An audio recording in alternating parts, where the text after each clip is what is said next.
మీ ఎలాంటి వ్యాపార ప్రకటనలకైనా వెంటనే మా ఛానల్ సంప్రదించండి. నమస్తే. ఈ రోజు మన స్టూడియోలో ప్రముఖ ఆధ్యాత్మికవేత్త వేదిక్ ఆస్ట్రాలజర్ బోనుగొంట్ల సురేష్ బాబు గారు ఉన్నారు. గురువు గారితో మాట్లాడేద్దాం. నమస్కారం గురుగారు. మణికంఠ గారు నమస్కారం అండి. నవంబర్ మాసం విశేషంగా కుంభరాశి వాళ్ళకి ఈ నెల మొత్తం ఎలాంటి ఫలితాలు ఉండబోతున్నాయి, ఎటువంటి దైవారాధన పరిహారాలు తీసుకుంటే బాగుంటుంది? సో కుంభరాశి వాళ్ళకి నవంబర్ మంత్ లో చాలా బెటర్ గా ఉండబోతోంది. అందులో నవంబర్ ఎండ్ నుంచి ఇంకా బెటర్ గా ఉండబోతుంది. ఎందుకంటే లాస్ట్ 2-3 months కొంచెం ఇబ్బంది పడ్డారు, శని వక్రించడం అయితేనేవ్వండి, వేరే వేరే కారణాల వల్ల. అయితే ఇప్పుడు ఈ మంత్ లో వీళ్ళకి కొన్ని గ్రహాలు వచ్చేటప్పటికి కుజుడు, సూర్యుడు, వేరే వేరే గ్రహాలన్నీ స్లోగా ఫేవరబుల్ గా రావడం స్టార్ట్ అయిపోయింది. చాలా ఇంకా నార్మల్ అయిపోయే అవకాశం ఎక్కువగా ఉంది. వీటితో పాటు మనం చూసుకుంటే ఒక్క ధనం విషయంలో మాత్రం వీళ్ళు జాగ్రత్తగా ఉండాలి ఒక్క మంత్. ఎందుకంటే వీళ్ళకి గురువు 6వ ఇంట్లో ప్రవేశించాడు. గురువు 6వ ఇంట్లో ప్రవేశిస్తే మంచిది కాదండి. ఈ టైంలో వీళ్ళకి ధనానికి ఇబ్బంది పడే అవకాశం ఎక్కువగా ఉంటుంది. ధనాన్ని కూలిపోయే అవకాశం కూడా ఎక్కువగా ఉంటుంది. దొంగలు పడి నగలు ఎత్తుకొని పోయే అవకాశము, లేదంటే ధనాన్ని ఎత్తుకొని పోయే అవకాశం ఎక్కువగా ఉంటుంది. ఎందుకంటే 6వ ఇంట్లో గురుడు మంచి వాడు కాదండి. ఇట్ ప్రమోట్స్ థెఫ్టింగ్ అనమాట. డిస్ట్రక్షన్ ఆఫ్ ఫైనాన్స్ అయ్యే అవకాశం ఎక్కువ ఉంది. మనకి 6వ ఇంట్లో గురువు ఉండటం వల్ల విపరీతమైన శత్రువులు కూడా వచ్చే అవకాశం ఉంది. సో ఈ ఒక్క విషయంలో తప్ప మిగతా అన్ని విషయాల్లో చాలా బాగుంటుంది. అందులోని ప్రొఫెషనల్ మ్యాటర్స్ లో చాలా డైనమిక్ గా ఉండే అవకాశం ఎక్కువగా ఉంటుంది. ఒక గ్రోత్ విత్ ఛాలెంజెస్ తో ప్రొఫెషనల్ మ్యాటర్స్ లో ఉండే అవకాశం ఉంది. వీళ్ళకి ఏలినాటి శని యొక్క ఆల్మోస్ట్ లాస్ట్ లో ఉన్నారు కాబట్టి, బట్ ఎనీవే ఈ నవంబర్ ఎండ్ తర్వాత చాలా నార్మల్ అయిపోయి స్లోగా ఏలినాటి శని యొక్క బాధలు తగ్గిపోతూ ఉంటాయి. బాగుంటుందని మనం చెప్పుకోవాలి. గురువు అగైన్ ఈ మంత్ ఎండ్ తర్వాత గురువు కూడా సపోర్ట్ ఇస్తూ ఉంటారు. ఏలినాటి శని బాధలు తగ్గుతూ ఉంటాయి. ఓవరాల్ గా ఒక బెస్ట్ దానికో ఉంటారని మనం చెప్పుకోవచ్చు. అయితే వాళ్ళు ఇండివిజువల్ జాతక రీత్యా కొంతమందికి వేరే వేరే ప్రాబ్లమ్స్ ఇంకా పర్సిస్టెంట్ చాలా సీరియస్ గా ఉండే అవకాశం ఎక్కువగా ఉంది. అది భార్యాభర్తల క్రైసిస్ దగ్గర నుంచి నమ్మిన వాళ్ళని మోసం చేసి ఎక్కువ మంది విపరీతమైన ధనానికి ఇబ్బందులు పడిపోతూ ఉన్నారండి. ఈ ఏలినాటి శని టైంలో ఈ బిజినెస్ కలిసి రాక, ఇబ్బంది రాక ఉండటం. దీనితో పాటు వాళ్ళు ఇండివిజువల్ జాతకంలో రాహుకేతువుల దోషం ఉన్నా, కాలసర్ప దోషం, ఇంకా ఏదున్నా కానీ ఏమవుతుందంటే వీళ్ళు ఇబ్బంది రెండిటికి బాగా ఇబ్బంది పడిపోయి ఉన్నారు. ఇలాంటి వాళ్ళకి ఒక్క సలహా ఏంటంటేనండి, మనకి శాస్త్రాల్లో చాలా చాలా పరిహారాలు ఉన్నాయండి. మనకి కొంతమంది దగ్గర ధనం ఉండదు కానీ పరిహారాలు ఉన్నాయండి. ధనం లేకుండానే చక్కగా చేసుకోవచ్చు. కొంతమంది బిజీ లైఫ్ ఉంటుంది, ఎంత పరిహారాలు ఇన్ని సంవత్సరాలు చేసుకున్న వాళ్ళు చక్కగా వేదాల్లో మంత్రాలు చాలా ఫాస్ట్ గా కూడా పనిచేస్తాయి. ఎన్నో క్షేత్రాలు తిరగచ్చు. తర్వాత ఎక్కడ ఎలాంటి ప్రాబ్లమ్స్ ఉన్నా వాటికి ఖచ్చితంగా సమస్యలు అయితే ఉన్నాయండి. మనకి పురాణాల్లో చెప్పారు, వేదాల్లో చెప్పారు, మనకి తాంత్ర గ్రంథాల్లో చాలా వివరించారు. అలానే మోడర్న్ లో కూడాను వీటిలో చాలా వరకు చెప్పారు. బట్ ఏంటంటే అవన్నీ తెలుసుకొని అవి ఫాలో అవుతే మనకి కావాల్సిన చాలా ఈజీగా పొందొచ్చు, సమస్యల నుంచి చాలా త్వరగా బయటపడవచ్చు అనేది ఒక చిన్న మెసేజ్ తో మనం స్టార్ట్ చేద్దాం. నవంబర్ మంత్ కనుక చూసుకుంటే వీళ్ళకి ప్లానెట్ వైజ్ ఎలా ఉందో మనం చూసే ముందు ఈ కుంభరాశిలో వీళ్ళకి ధనిష్ట 2-3 పాదాలు, 3-4 పాదాలు, శతభిషం 1-2-3-4 పాదాలు, పూర్వభాద్ర 1-2-3 పాదాలు అంతా మనకి కుంభరాశిలో ఉంటారు.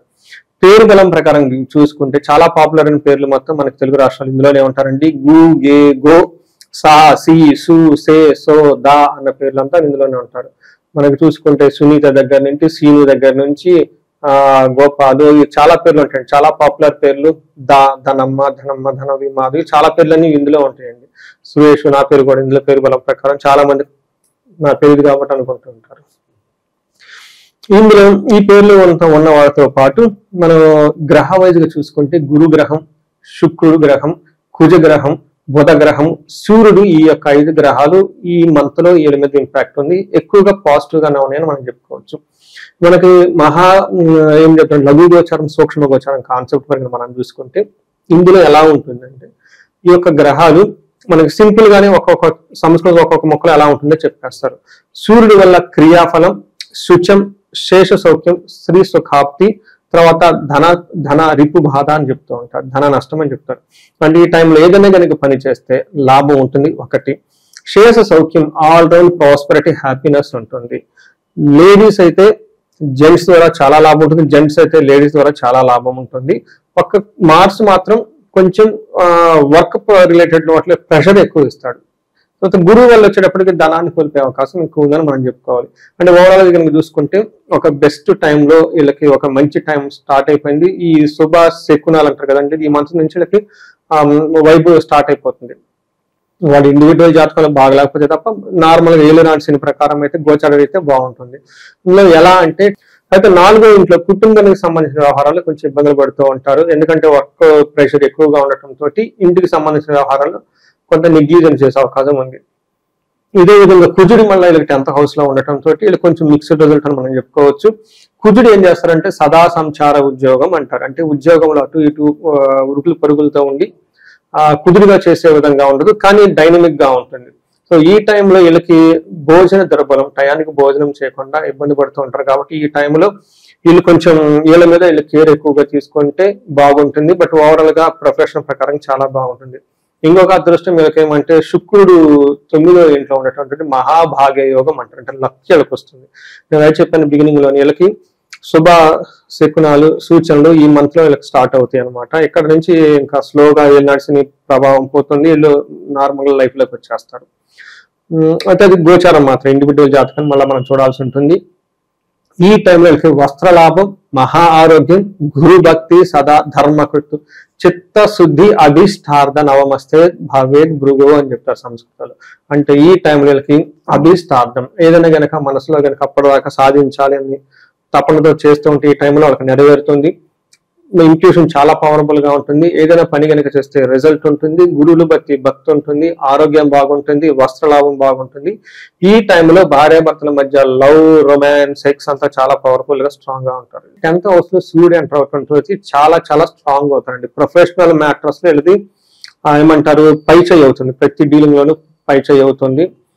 లక్కీ భాస్కర్ లాగా ఈ వాళ్ళు లక్కీ అనుకో మనం చెప్పుకోవచ్చు అనమాట. అర్ధసిద్ధి, ధనం వస్తుంది మనకి. మహర్షి అర్ధసిద్ధి, సదా ఆరోగ్యం, బంధుమిత్ర సమాగ, రాజదర్శన సల్లాపం, సుసౌఖ్యం, దశమే రవి అంటారు. అంటే అన్ని పాజిటివ్ లక్షణాలు ఇందులో ఉన్నాయి. అంటే ధనం వస్తుంది, ఆరోగ్యం బాగుంటుంది, బంధుమిత్రులు కలిసి ఉంటారు, పై అఫీషియల్స్ తో కలిసి మాట్లాడుకొని వీళ్ళకి కావాల్సిన విధంగా డీల్ మార్చుకొని వెళ్ళిపోతూ ఉంటారు. ప్రాజెక్ట్స్ లేని వాళ్ళు కొత్త ప్రాజెక్ట్స్ వస్తాయి, ఆన్ ది బెంచ్ ఉన్న వాళ్ళకి బెంచ్ మీద వస్తుంటారు.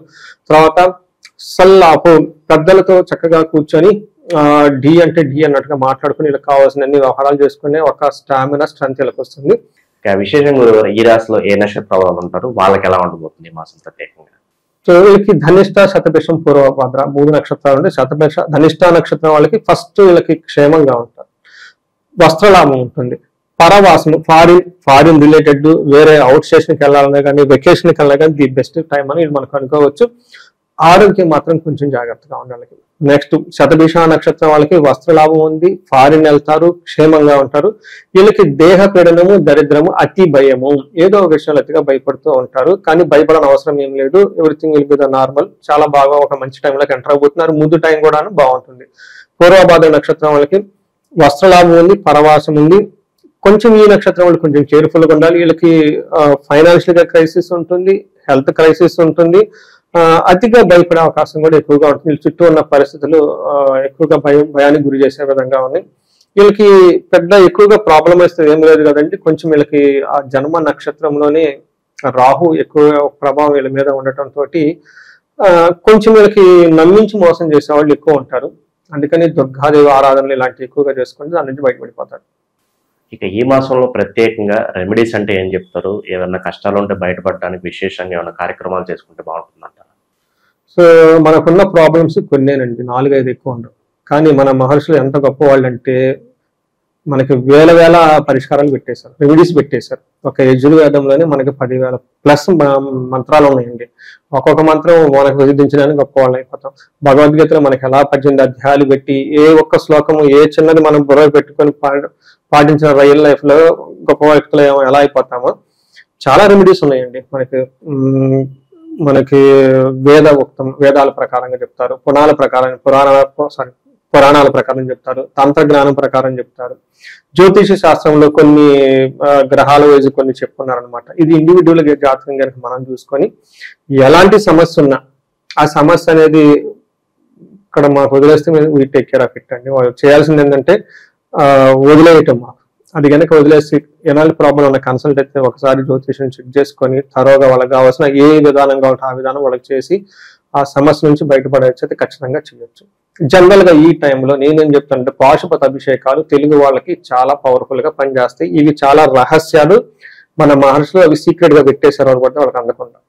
సో నేను అది మహాన్యాసంతో రుద్రాభిషేకం చేయించుకొని నవద్రవ్యాలతోటి పంచామృతాలతోటి ఇంటికి ఒక 2 పురోహితులు కానీ బ్రాహ్మణులు కానీ వేద పండితులు ఎవరైనా పిలిపించుకొని వాళ్ళ దగ్గర కూర్చోబెట్టి వేద ఆశీర్వాదం తీపించుకొని ఇవి చేయించుకుంటే వాళ్ళల్లో 21 days 41 days కి అంటే కరెక్ట్ గా చేయాలి ప్రొసీజర్ మనం ఇదో పెద్ద కూడా కొంతమంది అంటే చేసేస్తున్నా కాదు ఆ శాస్త్రం తెలిసి ఉండాలి అందులో ఏమంటే కరెక్ట్ గా ఆ ప్రొసీజర్ అంతా చేయాలి బిగినింగ్ నుంచి అంత అది కనుక కరెక్ట్ గా కనుక చేసుకుంటే 21 days నుంచి 41 days నుంచి ప్రతి అభిషేకానికి ప్రతి పాశుపతం రిజల్ట్ ఉంటుందండి ఉండకుండా ఏమి ఉండదు ఇందులో కొన్ని దాంపత్యుల మధ్య అన్యోన్యం సీరియస్ గా కన్సర్న్ ఉంటే విశ్వావసు గంధర్వరాజ హోమం చేయించుకోవాలి లైట్ గా ఉందంటే మనకి చాలా తక్కువలో కూడా అయిపోతూ ఉంటుంది ఎక్కడ ఏ గుళ్ళో శివాలయంకి వెళ్ళినా కానీ వాళ్ళకి నమస్కారం పెట్టి చెప్పమంటే చెప్తారన్నది ఎలాంటి పాశుపతం చేయించుకునే భార్యాభర్తల మధ్య అన్యోన్యం బాగుంటుంది ధనం కనుక రావాలంటే వీళ్ళకి కొంచెం ధనానికి ఇబ్బంది పడుతూ ఉంటారు కాబట్టి స్వర్ణలక్ష్మి విశేష హోమం అని ఉంటుంది real estate people government contracts తర్వాత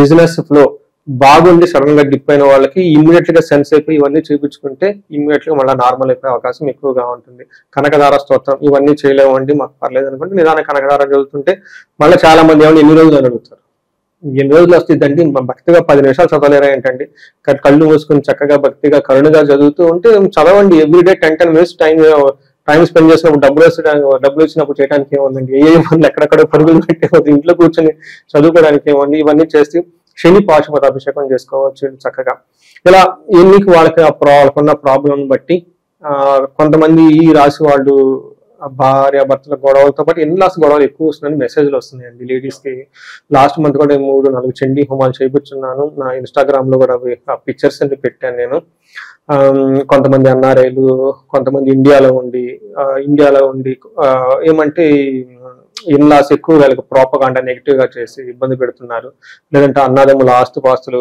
మమ్మల్ని కావాలని భయపెడుతూ ఉన్నారు ఇలాంటి వాళ్ళకి చండీ హోమం అంత అద్భుతం అండి అట్లా ఎంత పవర్ఫుల్ ఇవన్నీ చేయించుకుంటూ ఉంటే చక్కగా ఇంట్లో చేయించుకుంటే ఇంకా మంచిదండి నేను ఎప్పుడు ఇంట్లో చేయించుకోమని సజెషన్ ఇస్తాను ఇంట్లో నెగిటివ్ ఎనర్జీ అంతా పోతుంది ఇవన్నీ చేయించుకుంటే చక్కగా ఈ రాశి వాళ్ళకి 10 రెట్లు ఇంకా ముందుకెళ్ళిపోయే అవకాశం చాలా చాలా ఎక్కువ ఉందండి ఓవరాల్ గా ఈ నవంబర్ మాసం కుంభరాశి వాళ్ళకి ఎలా ఉండబోతుంది ఎలాంటి పరిహారాలు చేసుకోవాలనేది చాలా బాగా వివరించారు ధన్యవాదాలు నమస్తే